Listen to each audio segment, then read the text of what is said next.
I stepped out of the car and took in the view. Crystal chandeliers inside, valet drivers outside, women in flowing gowns clinking glasses on the steps. Everything about the venue screamed prestige and performance. I wasn't dressed to impress, I was dressed not to offend.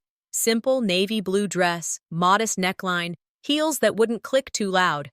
I didn't want eyes on me, yet I could already feel the glances grazing the back of my neck. I hadn't seen most of them in years. My cousins, aunts, uncles, ghosts in better suits. Their hugs were stiff, and their smiles felt like customs declarations, forced, formal, hollow. As I walked into the banquet hall, all gold and white and polished marble, I swallowed hard.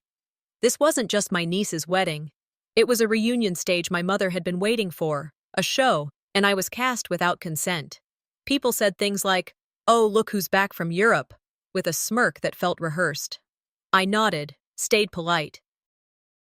I found my seat, far enough from the bride's table, close enough to be seen, a strategic placement. My mother always played her pieces well.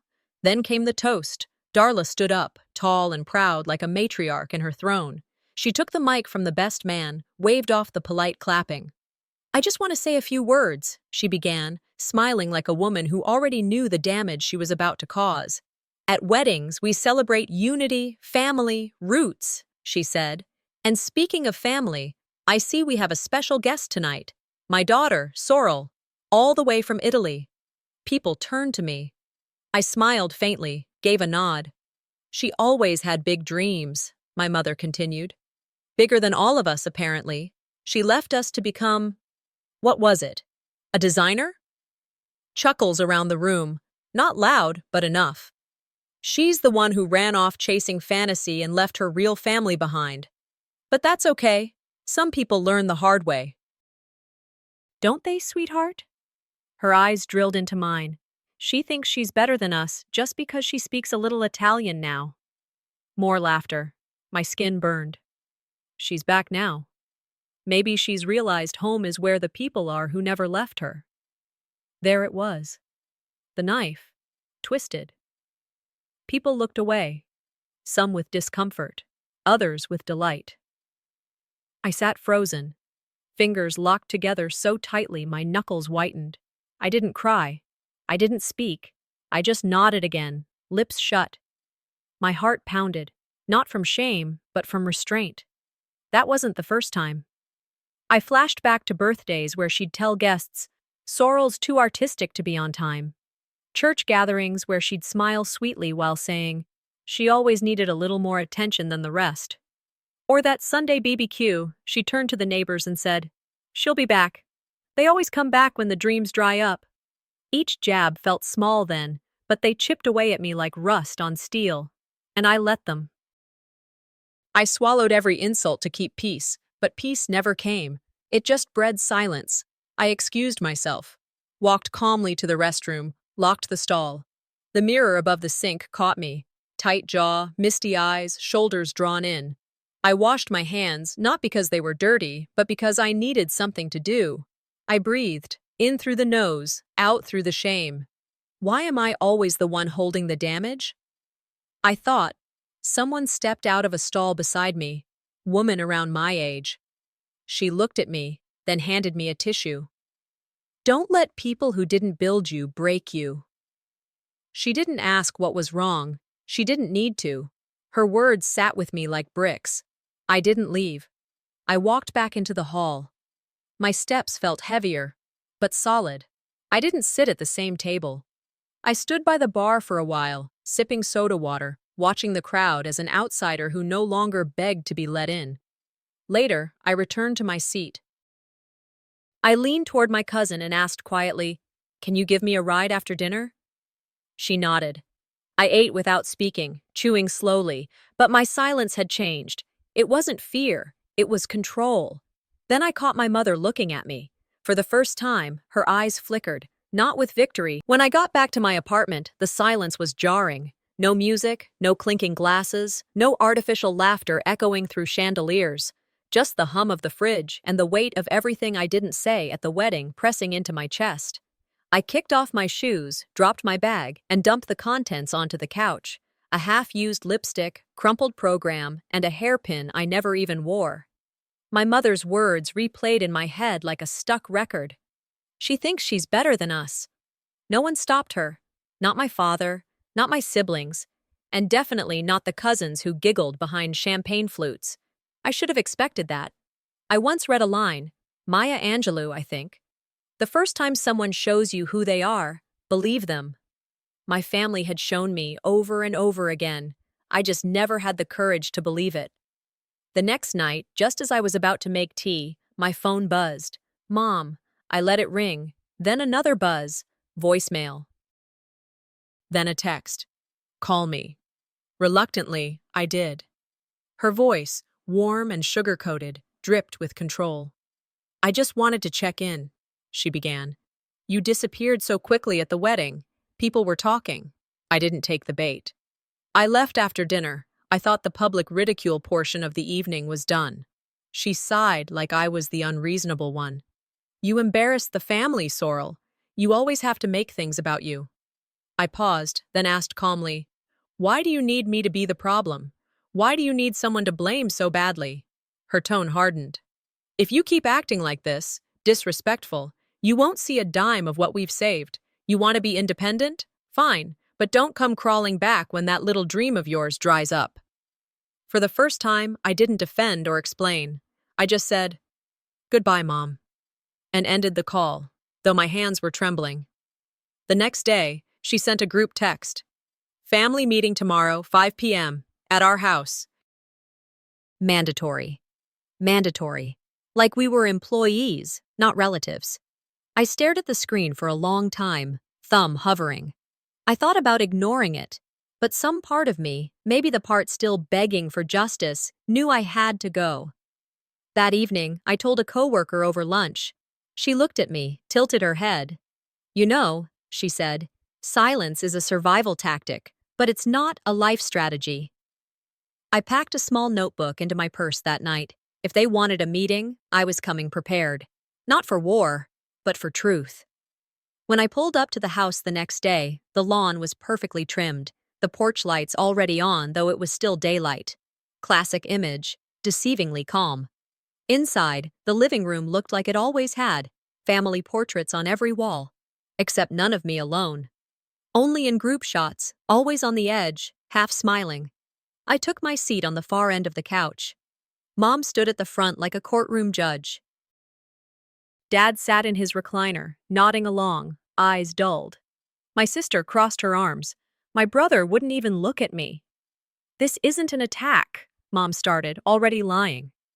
It's a conversation about what's best for this family. I let her go on, her voice soft, words sharp. She accused me of turning people against us, of not contributing, of chasing a fake European lifestyle while they carried the weight. Then I opened my notebook. I didn't yell. I didn't cry.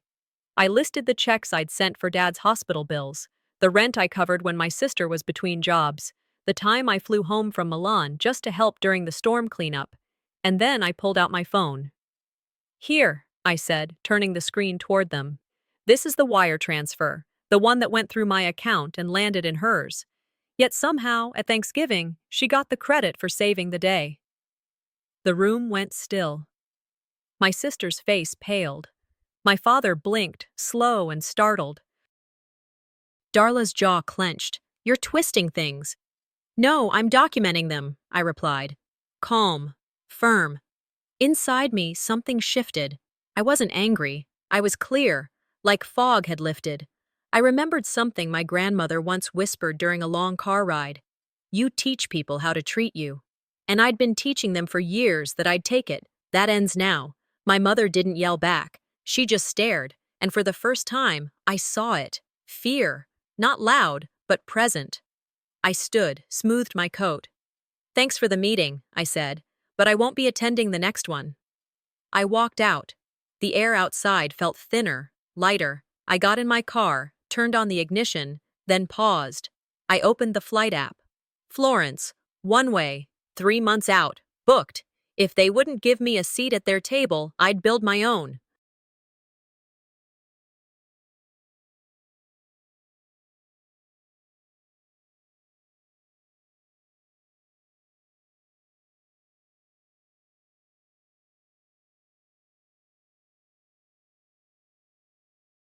between my parents, hands folded, heart already tired.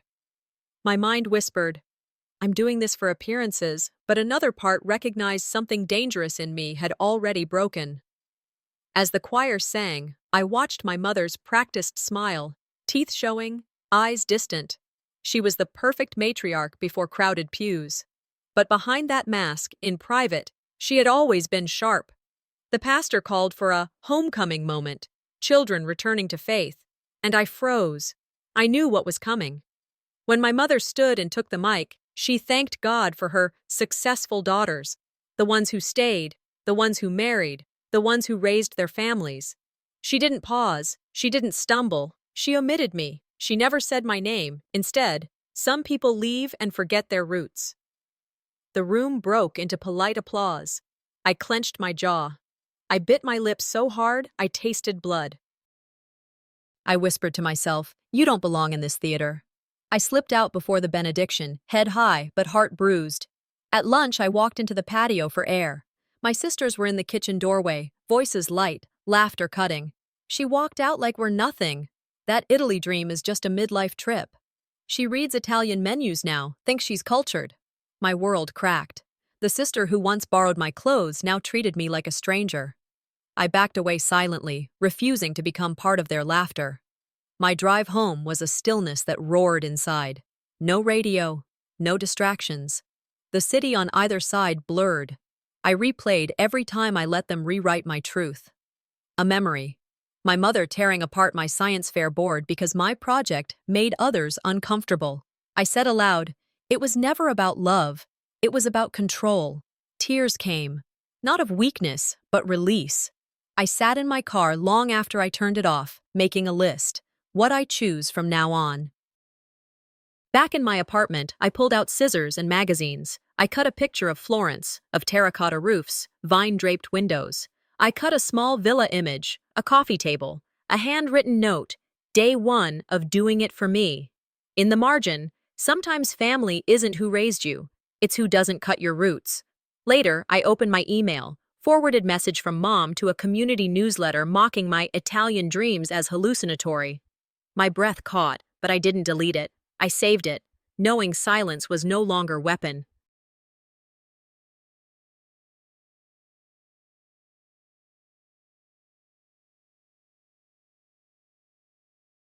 I pulled into Delton's driveway with the sun glaring off his perfect white garage. The whole street looked like it was carved out of a retirement catalog, manicured, safe, sanitized. His front yard was trimmed to the inch, his porch columns freshly painted, his windows wide and spotless. But I wasn't here for real estate. I was here because he insisted. Just a family check-in, he said, after the church mess. But I knew better. This wasn't a check-in. This was a test. I sat in the car for a moment longer, breathed in, reminded myself, I wasn't coming here to fix anything.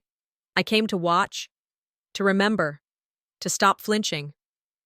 Inside, the house smelled like lemon cleaner and pride. The foyer was lined with family portraits, group shots, weddings, baby showers. I looked for one of just me. Nothing. Not a single photo that didn't include someone else next to me, in front of me, covering part of me.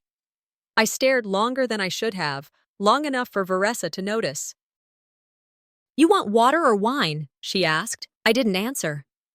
The living room held a brand new frame over the fireplace, gold-trimmed, huge. The whole family posed together, staged like a magazine cover. My brothers, my sisters, my parents, their kids. And I wasn't in it, not even photoshopped. Delton, standing behind me, said, "We made it fit better this way." I turned slowly. "Why am I not in it?" I asked. He shrugged. "You weren't available for the shoot." Vanessa chimed in without missing a beat. "We wanted symmetry." I looked at the room, all smiles and summer tones, and realized the picture wasn't just an oversight, it was intent. They'd erased me while the camera was still warm. At dinner, the waiter walked up beside me, leaned in and asked, "Excuse me, are you one of the assistants here today?" My fork paused mid-air. Conversations hushed around me. I looked him in the eye and replied, "No, I'm family." Delton's face went red. "Sorry," the waiter mumbled. Vanessa waved it off. She means well but dresses casual, don't take offense. I swallowed hard. The salad turned to cotton in my mouth, but I finished it. Every bite. My back straight, not a single tear. I wouldn't give them that. Not anymore. After the meal, Delton pulled me aside. Just us. No audience. Hey, he said. I just think you might want to be careful. I said nothing. He leaned closer. There's been talk, at work, about your mental health, about Europe. I smiled without warmth. You mean rumors? He shrugged again. You know how people are. It might be best to take it easy. Stop drawing attention. I nodded slowly. If whispers are my biggest problem, I'll sleep fine tonight. He blinked. I walked away. One of us was done pretending. That night, back in the small room I was renting nearby, I opened my laptop. New email from Delton. The next morning I texted Delton and asked if he could meet me for coffee. Just us.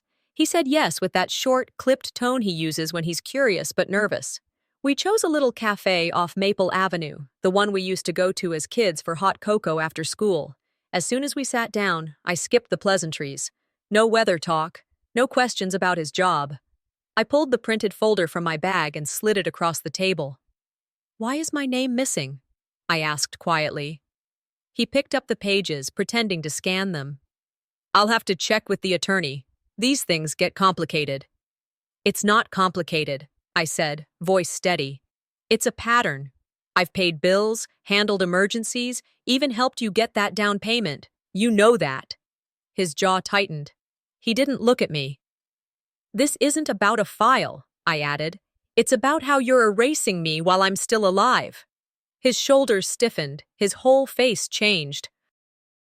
You've been gone too long to understand how things work now. I leaned back. Explain it to me. He lowered his voice. If you stir this pot, it won't end well for you. People will take my word over yours. For a heartbeat, I felt my pulse spike, but I didn't flinch. If your story is stronger, I said evenly, why do you sound so afraid? He pushed back his chair. Coffee sloshed. I don't have time for this. He left his half-full cup, left the folder where it was, walked out without looking back. I folded the papers slowly. My hands didn't shake. For the first time in years, I felt something come back. Not victory, but clarity. That evening, as the sun dipped, there was a knock at my porch door. My mother stood there, holding a pie tin wrapped in foil. She didn't come in, just leaned against the frame, her perfume sharp. I just wanted to check on you, she said, voice honeyed. You've been upset. It's not healthy. I didn't move. You shouldn't make your siblings out to be villains, she continued softly. That won't serve you well. People still listen to me, you know. If you're not careful, ungrateful daughter will be the only thing they remember. I said nothing. There are worse things than being forgotten in photos, she added. Then, as she turned to leave, she glanced back. Don't forget, I know more about you than you've told anyone. The screen door clicked shut. I stood there with my tea cooling in my hand. My knuckles were white around the cup, but my face was calm. Later in my room, I opened my journal, wrote down everything. Dates, bank transfers, lies, names. For years I'd held my tongue to keep peace. Tonight, I saw it for what it was. Their system only works if I stay quiet. Evidence, not words, will be my weapon. If they won't honor the truth, I whispered, I'll expose it. I turned on my laptop. Found the email address of a journalist I'd met years ago at a Florence residency event. Drafted a message. I'm not sure this is a story yet, but if it becomes one, I want you to know where to start. Attached the file. Hovered over send.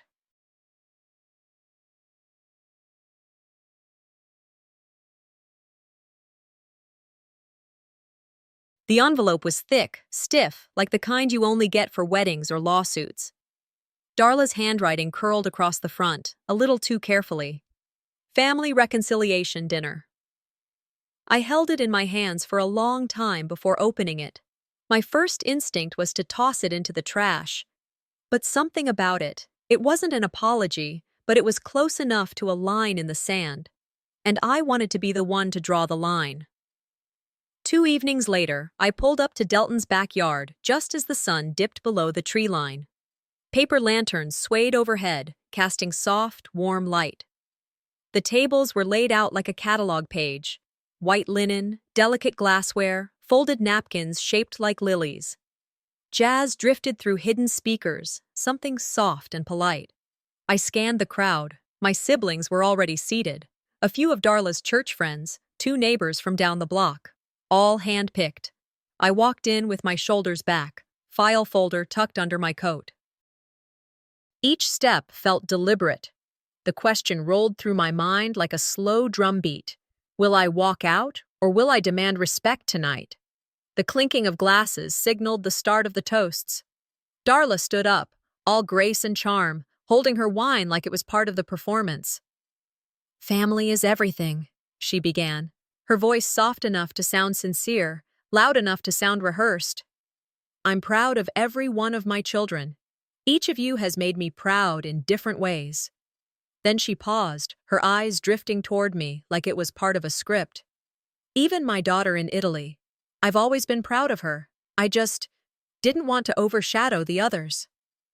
There it was, wrapped in sugar, laced with poison. The crowd gave polite nods, murmurs of approval. One neighbor even smiled at me, like that line was supposed to heal something. I sat perfectly still. I didn't smile. I didn't nod. I watched her soak in the applause. I'd seen this move before. This wasn't apology. It was PR, a repackaging, a soft focus rewrite. This is not reconciliation, I thought to myself. This is branding. Dinner rolled on. Wine was poured, platters passed, and then a guest arrived late. Someone from Delton's office. I'd met him once, briefly. Before I could stand to greet him, he was ushered to the head of the table. My seat. The guest looked confused, even hesitated. Darla leaned in, barely a whisper. "Oops, small seating error." My plate had already been moved to a bench off to the side. No eye contact, no acknowledgement, just a quiet shift, like I was a problem to be solved. I stared at that chair for a long beat, then said clearly, without raising my voice, "That bench was made for me." I'd appreciate it being replaced. The whole table fell still. You could hear the jazz track skip. Delton's jaw flexed, but he didn't speak. The guest looked at me like he wasn't sure if he should move. No, I sat cross-legged on the cold tile floor of my studio in Florence, the afternoon sun slanting across the faded brick. My laptop balanced on a stack of worn sketchbooks, waiting for the call to connect. The studio was quiet, save for the occasional sound of a moped down the alley. When the screen flickered to life, Darla's face appeared first, smiling too hard. Then Delton, arms folded like he'd rather be anywhere else. Vanessa sat stiffly, her background a perfectly curated living room, staged like always. "Hey," I said. They greeted me, all chipper and hollow. "We just wanted to check in," Darla chirped. I nodded, waited a beat. "Can we talk about the dinner?" I asked, my voice flat. Delton shifted in his seat. There was confusion. Darla jumped in. "It was a mistake. You know how those things happen." I clicked open a photo, held it up to the camera, the empty chair, the guest list with my name missing. "Mistakes don't erase memory," I said, quiet but firm. The smile drained from Darla's face. I didn't stop there. "You remember the gift I sent to Vanessa for her wedding?" Vanessa blinked, then gave a slow nod. "The painting? I never got it." "I know. I found out it was never delivered." I pulled up another window. Tracking logs, emails, signatures. "It went to a storage facility under Darla's name. Never made it to your address." The screen went still. Vanessa's mouth tightened. "You're saying—" "I'm saying someone decided it didn't belong with you." Darla exhaled through her nose. "I thought you were past that. I assumed you wouldn't want to bring up old things." "No," I said. "You hoped I wouldn't notice." I stared at them through the camera. Lost things stay lost when no one tries to find them. That painting wasn't just a gift. It was a bridge I built, carefully, quietly, and it was yanked away before it reached you. Vanessa looked down. Darla said nothing. I wasn't done. I pulled up another screen. Remember this? The group chat lit up. An old message from Darla, complaining about me, calling me a burden, saying I sucked the air out of the room. She'd followed it hours later with, "Oops, wrong person." I replayed the screen recording. The bubble of text, her face now frozen on camera. Vanessa cleared her throat. "That was private." "No," I said. "That was dishonest. And you didn't apologize. You deflected. You always do." I leaned in. For years, they came in slowly at first, a trickle of heels on tile, hushed murmurs in Italian, then camera flashes. The gallery swelled with movement, the press, Florence's art crowd, curious locals. My pieces lined the walls, each one carrying years they never saw, moments they chose to forget. But there, centered and lit, was the gift, the one they lost, the one they tried to pretend never existed. It hung in full view now, under a beam of quiet defiance. I stood behind the curtain, phone in hand, watching notification pings. One by one. Darla has joined the live stream. Delton has joined. Vanessa. My fingers clenched, thumb tapping the screen just to feel something. My chest was tight, but I wasn't scared. Not anymore. Tonight, they either see me or they lose the last chance to even know me. Someone out front whispered, "She's taken Milan by storm." I exhaled. Then I stepped out. Lights dimmed. A projector flared to life above my display. Truth in art. It cast long shadows across the floor, mine included. I didn't have to say a word. The internet said it for me. The live stream hadn't even hit full volume before the first wave of comments appeared. A tweet. "The sister they tried to silence just owns the stage." Another. "She turned their erasure into art." My family saw it happen in real time. Darla's face blinked in one of the viewer thumbnails, stiff as stone. Her friend texted her. I caught the preview on the floating feed. "You started a war." Not a discussion, not a family talk. A war. The moderator stood beside me, calmly inviting online viewers to participate.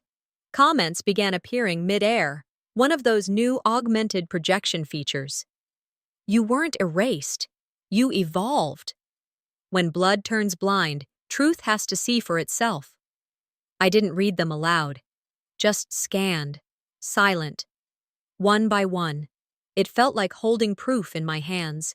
Finally. Not of pain, but of clarity. Of being seen. I walked slowly to the mic. "Tonight, I share not for hate," I began, "but because silence helped them erase me." My voice didn't shake. Not even a little. And I've carried that silence like a brick in my mouth for too long. I pulled the small slip of paper from my pocket. "I built this far. From you." That was it. The air in the gallery stopped moving, like even the walls were holding their breath. Darla's face flushed pink on screen. My mother blinked, then looked away from her own feed. I left the mic, let the words sit there. The light came slow that morning, soft, steady, like it knew I wasn't rushing anywhere. It filtered through the shutters of my villa in Como, warm against the stone floor. No phone calls, no knocks, no headlines. Just the hum of cicadas and the steam curling from the espresso maker. I poured a cup, carried it to the window facing the lake, and opened my journal. The silence didn't feel empty. It felt earned. I thought back to the last thing Darla sent, that bitter little line meant to scare me. I never replied, never needed to. Some endings don't need slamming doors. They just drift. I took a breath, deeper than I'd felt in years, and wrote it down. Some endings whisper. They don't scream. I flipped through old entries, pages from when I was 23 and convinced I was broken. Every line read like someone begging to be seen, to matter. I touched the page where I once wrote, "Maybe if I do more, they'll love louder." That girl had no idea she'd survive. Let alone thrive. I glanced at what I'd written last night. Clean, sharp strokes, no apologies. I am enough without their permission. I remembered the day I stepped off the plane in Florence with just one suitcase and a rented room. I'd been terrified. But now, sitting in this quiet space I built, I realized something. Every hard choice was a brick in this foundation. Scars don't mean failure, they're just the trail. Scars remind us where we've been, I wrote in the margin, but they don't dictate where we go. I picked up a fresh sheet of paper and began a letter, not to send, but to release. I didn't need revenge anymore. I needed release. By late morning, a small envelope slid under my door. I didn't recognize the handwriting.